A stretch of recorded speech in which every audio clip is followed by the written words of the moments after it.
In the dusty village of Umuofia, there lived a man named Sabinus Okonkwo, whose aboki perfume announced him 15 minutes before his actual arrival.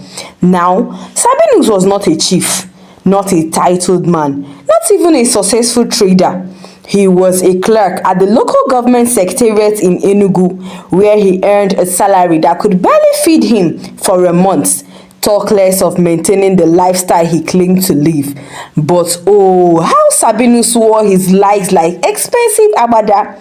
Every December, when the big men and women returned from Lagos, Abuja and abroad for the Christmas celebrations, Sabinus would emerge like a peacock in borrowed feathers. His suits, always a size too small or too large, would shine with the kind of desperation only excessive ironing could achieve. The creases on his trousers were so sharp they could slice upper, and the perfume, the perfume. Sabinus patronized Malam Aldo's roadside perfume stand. 3 bottles for 500 naira. Aboki perfume. The scent was so potent. It announced his arrival 15 minutes before he appeared. It clung to his clothes for days, fighting a losing battle against his own body odor, creating a fragrance that could wake the dead and send them running back to their graves. My brothers, his voice boomed. I just returned from a shopping trip in Dubai. You know how it is now. His brothers would nod, impressed. The village meetings were Sabinus' stage, and he was determined to give an Oscar-winning performance every time. He would arrive late, very late, claiming his driver had trouble navigating the bad roads from his mansion in Independence layout. Or, forgive me, my brother, so he would announce, dabbing sweat from his face with a handkerchief that had more holes than a fisherman's net. You know, I would have sent one of my drivers to bring me, but I gave them all the week off.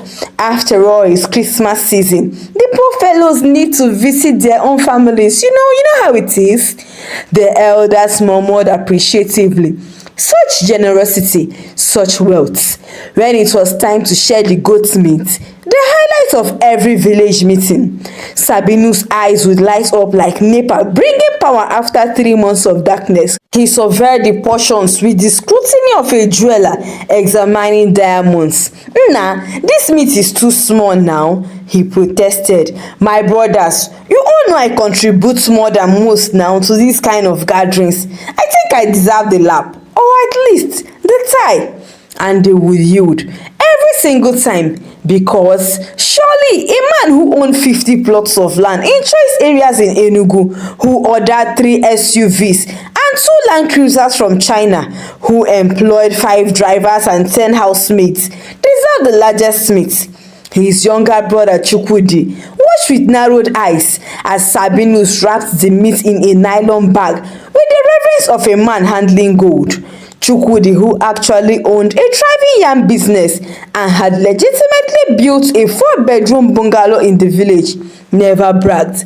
Look at Chukwudi, Sabinus said, still carrying yam like a common farmer.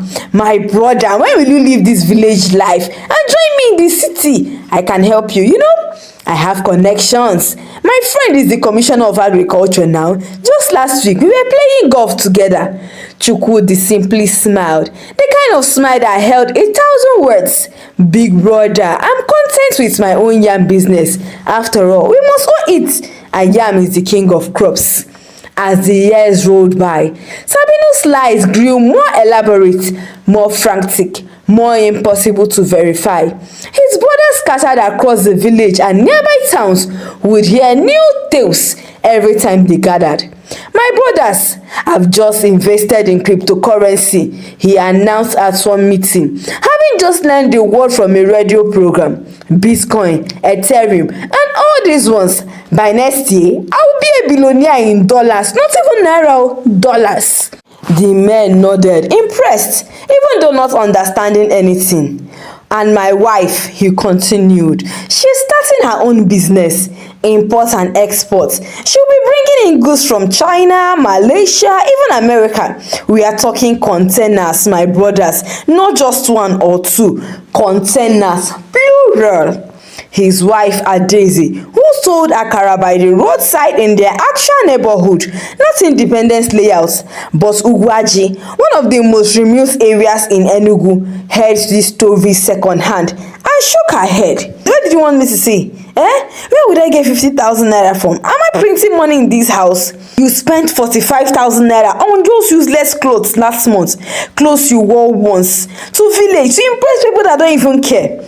Those clothes are investments, so they are networking tools. So how will people respect me if I dress like a pauper? Adaeze simply stared at him, something happening in her eyes, something that Sabinus, in his self-absorption, completely missed. The lies didn't stop at his mother's bedside. They multiplied like yam shoots in rainy season, spreading into every corner of Sabinus's life. His children's school sent letter after letter, warning after warning. The fees were 6 months overdue. His children had been sent home twice with sealed envelopes that Sabinus would open, read, and hide under the sofa cushion. When the headmaster finally called him in for a meeting, Sabinus arrived wearing his Italian suit in quotes and his most confident smile. "Mr. Sabinus," the headmaster began, "your children's fees remain unpaid. We cannot continue like this. Other parents pay. You must understand." "Headmaster, sir," Sabinus interrupted, "I paid these fees. I went to the bank myself. The one in Ogui now. I made the payment. They gave me receipts and everything." The headmaster frowned. "But we've not received any payment, Mr. Sabinus, and the bank would have sent confirmation immediately." "That's what I'm saying. These banks, they're always making mistakes. You know how it is in Nigeria. I will go back there tomorrow and straighten everything out. In fact, I will pay for next term fees. While I'm there, no more wahala." "Mr. Sabinus, in fact, headmaster, I've been thinking. My company, I didn't mention this before, but I'm actually a silent partner with a logistic firm. You know, my company could sponsor the children's inter-house sports, banners, trophies, refreshments, everything. We're talking serious sponsorship." The headmaster, momentarily dazzled by the prospect, softened. "Well, if you could sort out the fees by Friday, consider it done, sir. Done and dusted." Of course, Friday came and went. The fees remained unpaid, and his children were sent home again, this time with a final warning that reads like a court summon. Adaeze borrowed money from her Akara customers, putting together 1,000 naira here, 2,000 naira there, to pay at least a portion of the fees and get her children back to school. She said nothing to Sabinus. She just watched and waited. But Sabinus' masterpiece, the magnum opus of his lies, was yet to come. He started innocently enough at a village meeting when the topic turned to investment and property. "My brothers," Chukwudi said, "I've purchased 2 plots of land near the new airport road. The price is still reasonable now, but in 5 years, that area will explode. If you can, please go and buy property there now." The men nodded appreciatively. "2 plots?" Sabinus scoffed, as if Chukwudi had announced he bought 2 oranges. "My brother, that's good, but you need to think much bigger, Her eyes turned to him. "Well, I for myself, I currently own 50 plots, Sabinus declared, pausing to let the number sink in. 50, all in choice locations. I have 20 in Independence layouts, where all the senators and commissioners live. 15 near the Presidential Lodge, 10 in GRA, and 5 in New Haven." Jaws dropped. Even Chukwudi blinked in surprise. 50 plots, one of the elders repeated. "Sabinus, that must have cost. How much did you pay?" "Ah, my brother, I don't discuss money. It's not proper, But let's just say I made some very wise investments early, and I have friends in high places who gave me access to lands before they went public. You know how it is. It's not about what you know, but it's about who you know." "But Sabinus," Chukwudi interjected, "how do you manage all these properties? The documentations alone must be a full-time job." Sabinus waved dismissively. "My brother, I have people for that. My lawyer, my surveyor, my estate manager, they handle everything. I just collect reports and sign papers. In reality, Sabinus had indeed bought one plot, a single plot, in a developing area, far from any choice location. He had bought it 5 years ago, paying in installments, and he had never even visited since the final payment. For all he knew, someone might have built on it by now. But 50 plots sounded so much better than one. My brothers, he announced one Christmas day, after receiving the largest piece of meat as usual. I have big news. Big news, can I have everybody's attention? I have finally completed my mansion in Independence layout. The village square erupted in excitement, women ululating, men clapped, even Chukwudi looked impressed. Though something skeptical flickered in his eyes. A mansion? Someone asked. How many rooms? 8 rooms? Sabinus replied, pulling numbers from air like a magician pulling rabbits from a hat. Each with its own bathroom and suite. They call it abroad. You know now, that's what we call it abroad. Then there is the guest wing with another 4 rooms. A cinema room, a gym, a wine cellar, a swimming pool, you know, that has the kind of lights that come up at night with different colors, and a lawn that needs 4 gardeners to maintain. God is good, the women chorused. And the cars, another brother asked, where are you keeping all the Land Cruisers you ordered from China? In the garage, my dear. In the garage, of course now. It can fit 8 cars. In fact, 3 of them have arrived just last week. I'm still waiting for the others. You know how shipping from China is. It takes time. Brother Sabinus, Chukwudi said, we must come and see this mansion. Where can we visit? Sabinus' smile froze for a microsecond before recovering. Anytime, my brother. Let me see. Anytime, in fact. You know what? Come next week. I will host all of you. We will have a proper housewarming party. Next week came. Sabinus' phone rang. Brother, we are on our way to Independence layout. Give us your house number. My brother, so I'm so sorry. I'm actually traveling to Abuja today. The governor invited me for a meeting. Very urgent matter. Business, you understand now. Can we reschedule? This happened again and again and again. For 3 years, Sabinus' brothers tried to visit the mansion. Each time, a new excuse emerged. He was traveling. The house is being renovated. His wife was sick. Another plane crash. There was a burial in her family. The president had summoned him for a meeting. Aliens had landed in his backyard. But the excuses became more increasingly creative. Adeze watched all this with growing fury. She had endured the humiliation of relatives, calling to ask why their wealthy brother couldn't help with family emergency. Some even accused her of being responsible for it. She had borne the shame of neighbors who knew they lived in a small flat in Ugwaji, but heard stories of mansions and loud cruisers.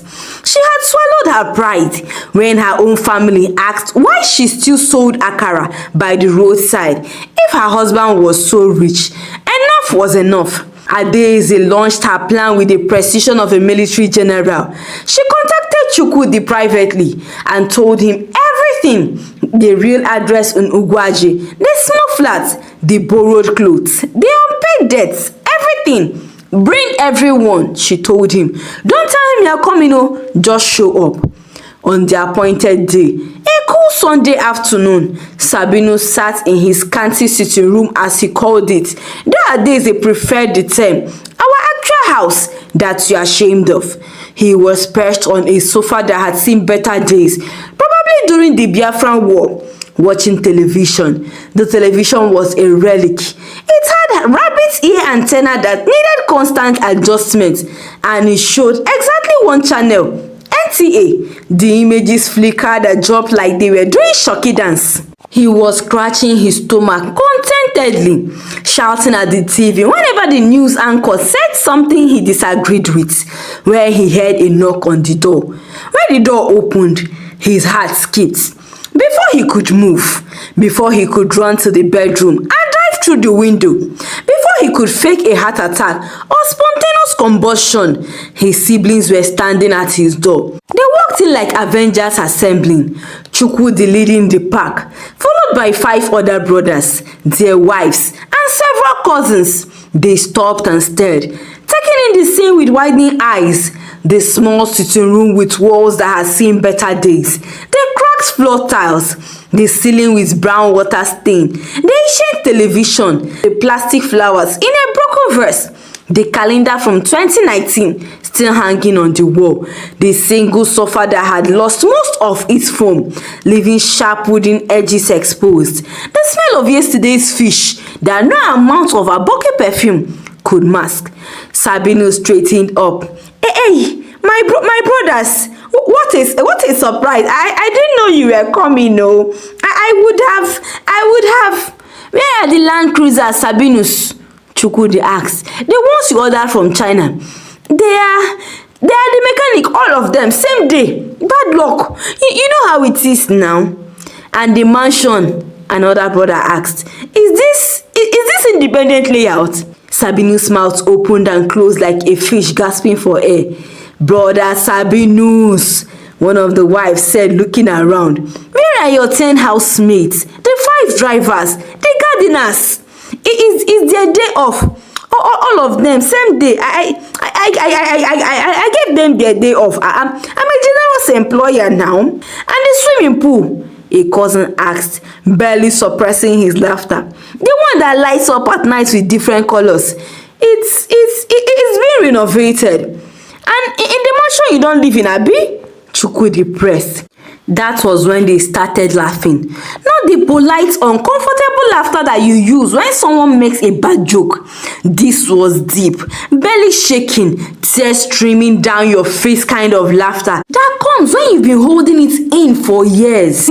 They laughed at the television with its coat hanging antenna. They laughed at the calendar from 2019. They laughed at the single bulb hanging from the ceiling by a wire. They laughed at the visible patch on the wall where Sabinus had tried to fix the crack with a toothpaste. The great Chief Sabinus, one brother grasped between laughs. The man with 50 plots, 8 bedroom, another hold. Each one ensuite bedroom. The wine cellar was someone waste. The cinema room.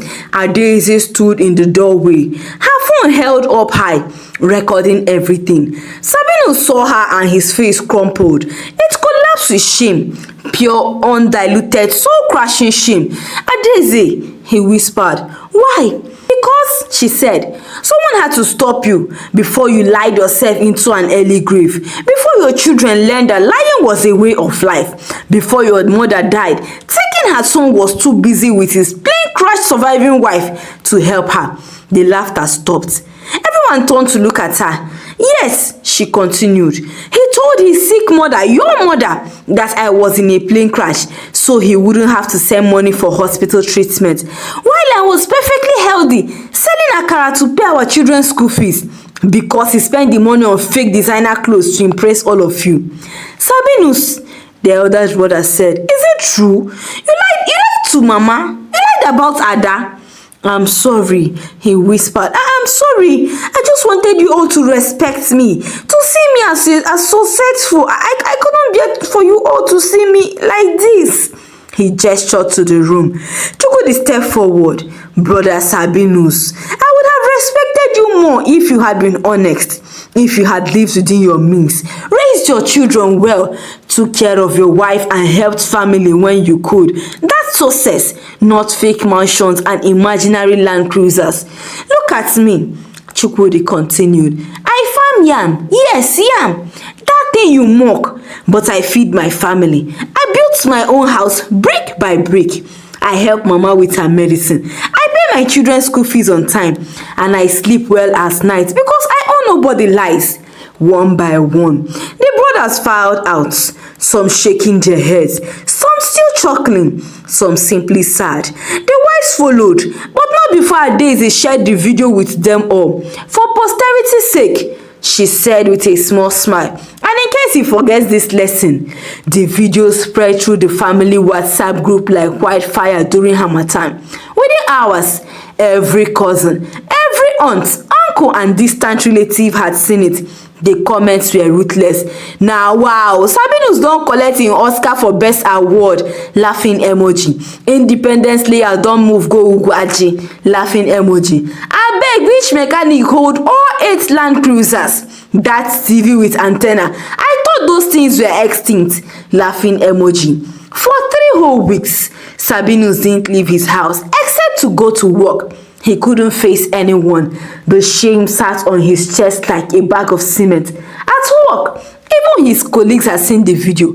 Someone's cousin who knew someone worked in his office. They still said nothing, but the knowing smiles and laughter said everything whenever he passed. The following weeks, Sabinus became a different man.